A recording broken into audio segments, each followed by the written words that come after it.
there have been reports of former US military officials and individuals of similar rank openly giving training to Kuki terrorists in Manipur, with Kuki terrorists surfacing prominently on X. Okay, the video has come out on X. Videos have come out on X. Now, despite this, if the government of India fails to take decisive action, doesn't it raise questions about their credibility, even if they may be working on plans behind the curtain to address the situation? How do you view this ongoing development and its impact on India's internal security stance? Right. So let's find the news report. I mean, there's so many news reports. Let's find one of this and put it on the screen from Twitter or X. So this is a tweet from December 21st, from yesterday, from India Today, which says that American evangelist Daniel Courtney faces a backlash after a purported video shows him distributing drones and bulletproof jackets to the Kuki terrorists in Manipur. This sparked concerns about his controversial activities and accusations of stoking communal tensions in India and so on and so forth. And these are just images of the guy who has been a US Marine, who has once again Israel connections, right? The Israel angle again surfaces, and then his activities in India, in Telangana, in Manipur, in Aizawl, which is Mizoram, and he seems to be a believer of Christ with ties to Israel and so on.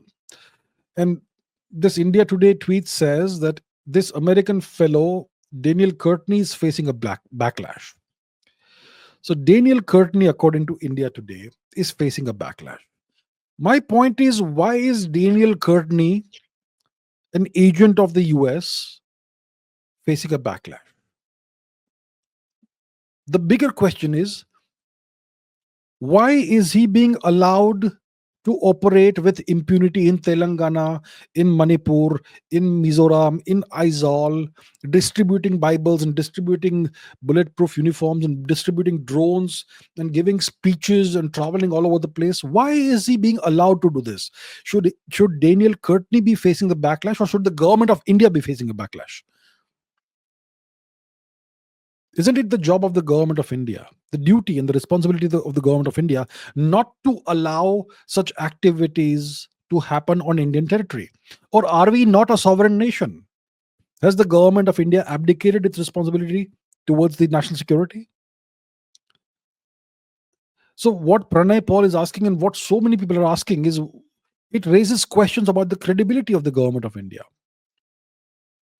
You may perhaps be working on some great plans behind the curtains, but on the ground, all of this is happening and you're doing nothing to stop it. It makes it look like we are no longer a sovereign nation and the US has been given free rein to create cookie land for Christ out of Manipur, Mizoram, and Burma and Bangladesh. Looks like that's what's happening. I mean, from what we see happening on the ground, right? It looks like that. So my question is very simple. Why has the government of India not taken cognizance of what this individual is doing, and how many other individuals must be doing this? We don't know, right? We just know of one such instance from social media about this guy called Daniel Courtney, a former US Marine. But we know that there are so many more such people who abuse the tourist visa of India to indulge in such activities. They come to India on tourist visas, and a whole bunch of them will go and engage in evangelization activities, Christian conversion activities. Some of them will go to sensitive parts of India. I don't know how they get access to these areas and do things like what this guy Daniel Courtney is doing. So my question is, what is the government of India doing? Are you people completely clueless? Are you people completely incompetent? Have you given up? I don't get it. This guy has been in India for such a long time. It looks like he's been making multiple visits to India. And he's getting drones. He's getting bulletproof jackets. What are his sources? Where is he getting this military grade equipment from? I just don't know what's happening, really. Anyway, so what Pranay Paul asks is completely legitimate, very valid questions, and I don't have the answers to these questions.